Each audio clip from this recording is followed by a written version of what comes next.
நுசல்லி அலா ரசூலில் கரீம். அம்மா பாத். கண்ணியத்திற்குரிய அல்லாஹ்வின் நல்லடியார்களே, அல்லாஹ்வின் கிருபையினால் 26வது தராபீஹினை சிறப்பாக நிறைவேற்றினோம். அல்ஹம்துலில்லாஹ். இன்னும் ஒரு 4 அல்லது 3 இரவுகள் மீதம் இருக்கிறது. மீதம் இருக்கக்கூடிய அந்த இரவுகளையும் சிறப்பாக இபாதத்து செய்யக்கூடிய வாய்ப்பினை வல்ல ரஹ்மான் எல்லோருக்கும் தந்தல்வானாக.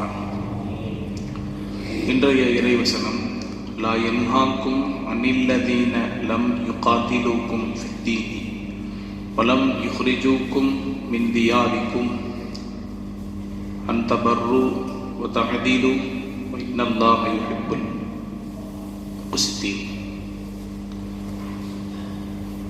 மார்க்க விஷயத்தில் உங்களோடு சண்டையிடாத, உங்கள் வீடுகளை விட்டு உங்களை வெளியேற்றாத மாற்று மத சகோதரர்களோடு நல்ல முறையில் நடந்து கொள்வதையும் அவர்களோடு நீதத்தோடு பழகுவதையும் அல்லாஹ் தடை செய்யவில்லை. அல்லாஹ் தஆலா நீதவான்களை நேசிக்கின்றான் என்றொரு வசனம். மத நல்லிணக்கத்தை, சமூக நல்லிணக்கத்தை போதிக்கக்கூடிய ஒரு அற்புதமான இறைவசனம். வசனத்தை இன்னொரு தடவை சொல்றேன். மார்க்க விஷயத்தில், தீனுடைய விஷயத்தில் உங்களோடு சண்டையிடாத, உங்களை உங்களுடைய வீடுகளில் இருந்து வெளியேற்றாத அவர்களோடு நல்ல முறையில் பழகுவதையும் நீதத்தோடு நடந்து கொள்வதையும் அல்லாஹ் தடை செய்யவில்லை. நீதவான்களை அல்லாஹ் நேசிக்கின்றான். அன்பானவர்களே, மாற்று மத சகோதரர்கள் என்றால் இஸ்லாத்தை யார் யாரெல்லாம் ஏற்றுக்கொள்ளாமல் இருப்பார்களோ எல்லோரும் மாற்று மதத்தவர்கள். அது இந்துவாக இருக்கலாம், கிறிஸ்டினாக இருக்கலாம், யூதனாக இருக்கலாம், யகூதியாக இருக்கலாம், புத்த மதம், பௌத்த மதம் என்று உலகத்தில் இருக்கக்கூடிய எந்த மதமாக இருந்தாலும் இஸ்லாமிய மார்க்கத்தை ஏற்றுக்கொள்ளாதவர்கள் நமக்கு இறை மறுப்பாளர்கள் அல்லது முஷ்ரிக்கீன்கள், காஃபிர்கள் என்று எது வேண்டுமானால் வைத்துக் கொள்ளலாம். மாற்று மதத்தவர்களோடு நாம் எப்படி நடந்து கொள்ள வேண்டும் என்பதை இந்த வசனம் அழகாக சொல்லி காட்டுகிறது. மார்க்க விஷயத்தில் இஸ்லாமிய ஷரியத்து சட்டங்களை, இஸ்லாத்தினுடைய கண்ணியத்தில் இழுக்கு ஏற்படாத வகையில் நடந்து கொள்ளக்கூடிய மாற்று மத சகோதரர்கள், நம்முடைய உரிமைகளை தட்டி பறிக்காமல், உரிமைகளை தடுக்காமல் இருக்கக்கூடிய சகோதரர்களை, சுருக்கமாக சொல்ல போனால் நம்மோடு இணக்கமாக இருக்கக்கூடிய, நம்முடைய உரிமைகளுக்கு வழிவிடக்கூடிய, நம்முடைய உரிமைகளுக்கு ஒத்துழைப்பு நல்கி நம்மோடு உறுதுணையாக இருக்கக்கூடிய நம் சகோதரர்களை நாம் அவர்களோடு நல்ல முறையில் பழகுவதையும் இணக்கமாக நடந்து கொள்வதையும் இந்த மார்க்கம் வரவேற்கிறது. மார்க்க விஷயத்தில் பங்கம் ஏற்படுத்தக்கூடிய வன்மத்தையும் விஷமத்தனத்தையும் மனதில் அல்லாமல் வெளிப்படையாக வெளிப்படுத்தக்கூடிய, இஸ்லாத்தின் மீது விரோத போக்கு கொண்டிருக்கக்கூடிய, இஸ்லாத்தை அழிக்கக்கூடிய நஞ்சுத்தன்மையை கொண்டிருக்கக்கூடியவர்கள், குறிப்பாக இஸ்லாத்தினுடைய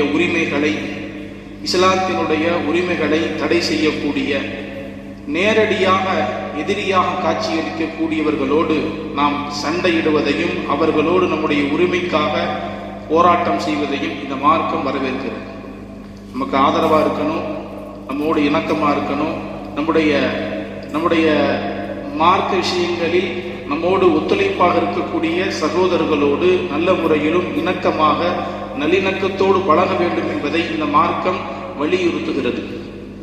முதல் விஷயம், மாற்று மத சகோதரர்களோடு இருக்கக்கூடிய நம்பிக்கை எப்படி இருக்கணும்? அல்லாஹ் சொல்றான், இன்னா ஹலக்னாக்கும் மின் ஸக்கரின் வ உன்ஸா. இந்த உலகத்தில் படைக்கப்பட்ட எல்லா மனித வர்க்கமும் ஒரு தாய் ஒரு தந்தையிலிருந்து வந்தவங்க. தொப்புள் குடி உறவு தான். நம்ம முஸ்லீமா இருக்கிறோம், அவங்க இந்துவா இருக்கிறாங்க, அவ்வளவுதான். சரி சமமாக அவர்களையும் மனிதர்கள் என்ற பார்வையில நம்ம பார்க்கணும். எப்படி நம்முடைய சகோதரர்களோடு நாம் பழகுகிறோமோ அதை போல நம்முடைய தொப்புள் கொடி உறவாக இருக்கக்கூடிய எந்த சகோதரர்களாக இருக்கட்டும் அவர்களோடு சரிசமமான நம்முடைய சகோதரர்கள் ஒரு தாய் பிள்ளை என்ற பார்வையோடு பார்க்க வேண்டும். இரண்டாவது, இந்த இஸ்லாமிய மார்க்கம் நமக்கு சொல்லிக் கொடுக்கக்கூடிய ஒழுக்கம், லா தசுப்புல்லதீன யதுஊன மின் தூனில்லாஹ், அல்லாஹ் அல்லாதவைகளை வணங்கக்கூடியவர்கள் அவர்களை திட்டாதீர்கள், சபிக்காதீர்கள். அவர்களை திட்டக்கூடாது, அவர்கள் வணங்கக்கூடிய கடவுள்களை திட்டக்கூடாது. அது நம்ம வேலையும் கிடையாது. லக்கும் தீனுக்கும் வலியதீன், உங்க மார்க்கம் உங்களுக்கு, எங்க மார்க்கம் எங்களுக்கு, அவ்வளவுதான். இஸ்லாமிய மார்க்கம் சொல்லிக் கொடுக்கக்கூடிய இஸ்லாத்தினுடைய அற்புதமான ஒரு கோட்பாடு இது. அவர்களுடைய மார்க்கத்தையோ அவர்கள் கொண்டிருக்கக்கூடிய கோட்பாடுகளையோ அவர்களுடைய கடவுள்களையோ அவர்களையோ ஏசுவதோ திட்டுவதோ சபிப்பதோ இழிவாக பேசுவதோ இந்த மார்க்கத்தில் கிடையாது. விவாதம் பண்றோம், வாக்குவாதம் பண்றோம், பொது மேடைகளை வச்சு பேசுறோம் என்பதாக அடுத்தவர்களுடைய உணர்வுகளை காயப்படுத்தக்கூடிய அந்த குணத்தை இந்த மார்க்கம் வன்மையாக கண்டிக்குது.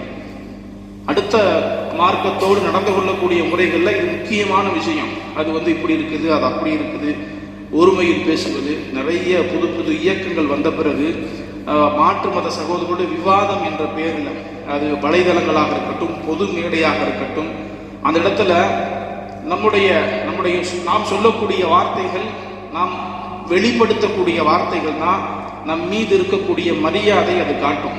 ஒரு இஸ்லாமியன் பேசக்கூடிய வார்த்தை தான் ஒட்டுமொத்த இஸ்லாமியர்களுடைய தன்மையை வெளிப்படுத்தும். எனவே அடுத்தவர்களுடைய மத நம்பிக்கை கோட்பாடுகளை, அவர்கள் வணங்கக்கூடிய கடவுள்களை, அவர்களுடைய கோட்பாடுகளை நாம் இழிவாக பேசுவதோ திட்டுவதோ கூடாது. மார்க்கத்தில் சொல்லிக் கொடுக்கக்கூடிய ஒரு அற்புதமான வழிகாட்டுதல். மூணாவது, பெருமானார் ஸல்லல்லாஹு அலைஹி வஸல்லம் அவர்கள் மாற்றும சகோதரர்களோடு எவ்வளவு பழகியிருக்காங்கன்னு சொன்னா, ஒரு நெருப்பை வணங்கக்கூடிய மஜூசியினுடைய ஜனாசா பெருமானாரை கடந்து போகுது. ரசூலுல்லாஹ் எந்திரிச்சு நின்றாங்க. ஹதீஸில் பதிவு செய்யப்படுது, பெருமானாருடைய கால் சோர்ந்து போகும் அளவுக்கு நின்றாங்க. அந்த ஜனாசாவுடைய கூட்டம் கடந்து செல்லும் தூரம் வரைக்கும் போகிற வரைக்கும் நின்றாங்க. இப்போ ரசூலுல்லாஹ்ட்ட கேட்டாங்க, யா ரசூலல்லாஹ், உங்க மார்க்கத்தை சேர்ந்தவங்க கிடையாது, அவங்க நெருப்பை வணங்கக்கூடியவங்க, அந்த ஜனாசாவுக்கு நீ எந்திரிச்சு நிற்கிறீங்க கேட்கும்போது ரசூலுல்லாஹ் சொன்னாங்களா, அவரும் ஒரு மனிதர் தானே, அவரும் என்னுடைய உம்மத்தை சேர்ந்தவர் தானே. பெருமானார் சொன்னாங்க. பெருமானாருடைய வழிதோன்றுகளான சஹாபாக்களும் அதை கடைபிடிச்சாங்க. அப்துர் ரஹ்மான் ரலியல்லாஹு தஆலா அன்ஹு பெருமானாருடைய காலத்துக்கு பிறகு ஒரு நெருப்பு வணங்கி மஜூசியினுடைய ஜனாசா வரும்போது எந்திரிச்சு நின்றாங்களாம் 2 சஹாபாக்கள். அப்ப ஒரு யூதன் கேட்கிறான், நீங்க இஸ்லாத்தை ஏற்றிருக்கீங்க, போகக்கூடிய அந்த பிரேதம் உங்க மார்க்கத்தை சேர்ந்த பிரேதம் இல்லை, அப்படி இருக்கும்போது மரியாதை நிமித்தமாக தாங்கள் எழுந்து நிற்கிறது எங்களுக்கு ஆச்சரியமா இருக்குது என்று சொல்லும்போது அப்ப சொன்னாங்களா, இது என்ன ஆச்சரியம், எங்க ரசூலுல்லாஹ் எங்களுக்கு கற்றுக் கொடுத்த ஒரு அற்புதமான பழக்கம் சொன்னாங்க. இப்ப நம்முடைய அக்கம் பக்கத்தில் வீட்டில் இருக்கக்கூடிய மாட்டு சகோதரர்கள் யாராவது தவறிட்டாங்கன்னு சொன்னா, மரியாதை நிமித்தமாக வீட்டுக்கு போய் நலன் விசாரிக்கிறது, துக்கம் விசாரிப்பது, இதெல்லாம் மார்க்கத்தில் தடை செய்யப்படலை, வெக்கப்பட வேண்டிய விஷயம் அல்ல. இணக்கமாக சகோதரத்துவமாக பழக வேண்டும் என்பதை இந்த மார்க்கம் நமக்கு கற்றுக் கொடுக்கிறது. அதை ஒரு வேற்று மத கிரகவாசியாக நினைச்சு வச்சிருக்கோம். அப்படி அல்ல. நம்முடைய மார்க்கத்தை நம்ம கடைபிடிக்கணும், அவங்க மார்க்கத்தை அவங்க கடைபிடிக்கணும். பெருமானார் ஸல்லல்லாஹு அலைஹி வஸல்லம் சொன்னாங்க, ஸிம்மி காஃபிர், இஸ்லாமிய நாட்டில் வசிக்கக்கூடிய மாற்று மதத்தவர்கள். பெருமானாருடைய காலத்தில் இந்த சட்டம் இருந்துச்சு. நாம் இந்த நாட்டில் அதிகமாக இருக்கிறது இஸ்லாமியர்கள் கம்மி தான், சிறுபான்மையினராக நாம் இருக்கிறோம், அதிகமாக இந்து மக்கள் இருக்கிறாங்க.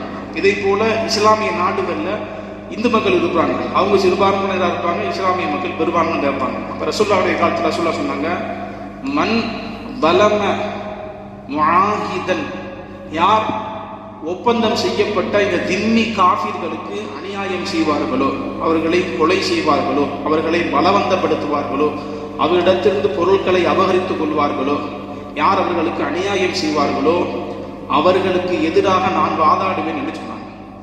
இஸ்லாமிய நாட்டில் வசிக்கக்கூடிய ஒரு திம்மி காஃபிர், அவருக்கு பாதுகாப்பு யார் கொடுக்கணும் சொன்னா இஸ்லாமிய மக்கள் தான் கொடுக்கணும்.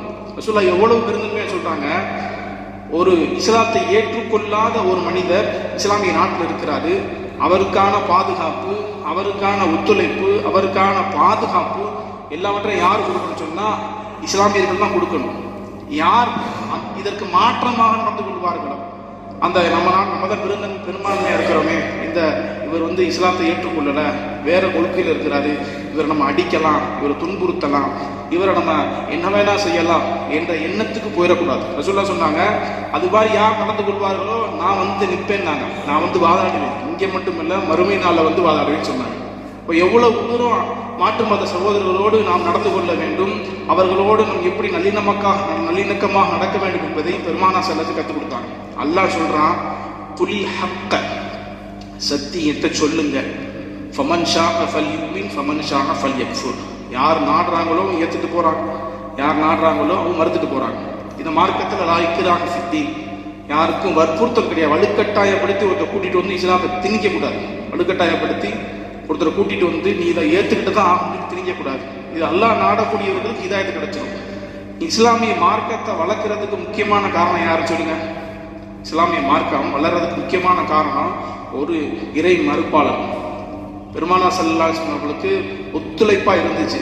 பெருமானாருடைய கடைசி நேரம் வரை பெருமானாருக்கு ஒத்துழைப்பா இருந்தது அபூ தாலிப். கடைசி வரைக்கும் கலிமா வாய்ப்பு கிடைக்கல. ஆனா பெருமானாருக்கு எவ்வளவு ஒத்துழைப்பா இருந்தாங்க. இந்த மார்க்கத்தை எத்தி வைப்பதற்கு எல்லா ஒத்துழைப்புகளையும் உதவிகளையும் பாதுகாப்பையும் வழங்கினது அபூ தாலிப் தான். அப்ப வரைக்கும் கடைசி நேரம் வரை, உயிர் பிரியக்கூடிய நேரம் வரைக்கும் கலிமாவுக்குள்ள வரல. ஆனால் சொன்னாங்க, நீ சொல்லக்கூடிய எந்த செய்தியும் ஏற்றுக்கொள்ளக்கூடிய மனதில் நான் இல்லை. எவ்வளவு கேட்கறாங்க சொல்லலாம், இஞ்சி கேட்கிறேன், காதலியாவது சொல்லுங்க, களிமாவை சொல்லுங்க, நான் அல்லாஹ்ட்ட பேசி உங்களை சொர்க்கத்தில் கூட்டிட்டு போறேன் சொன்னாங்க. உனக்கு ஒத்துழைப்பு செஞ்சுட்டேன், உனக்கான உதவி செஞ்சுட்டேன், இதுக்குள்ள நான் வரல. அப்படிப்பட்ட மாற்று மத சகோதரர்களை வச்சு அல்லாஹ் தஆலா இந்த மார்க்கத்தை வளர்த்தான். அன்பானவர்களே, ஃபமன் ஷாஅ ஃபல்யுமின் ஃபமன் ஷாஅ ஃபல்யக்ஃபுர். யார் நாடுகிறார்களோ அவங்க ஏற்றுக்கொள்வாங்க, யார் நாடுறாங்களோ விட்டுட்டு போவாங்க. மாற்று மத சகோதரர்களோடு நாம் இணக்கமாக, நம்முடைய உரிமைகளை தட்டி பறிக்காத வரை, நம்மை வேதனைப்படுத்தாத வரை நாம் அவர்களோட இணக்கமாக இருக்கலாம். இதுக்கு மாற்றமா நம்முடைய உரிமைகளை பறிக்கிறாங்க, நம்மளை வேதனைப்படுத்துறாங்க.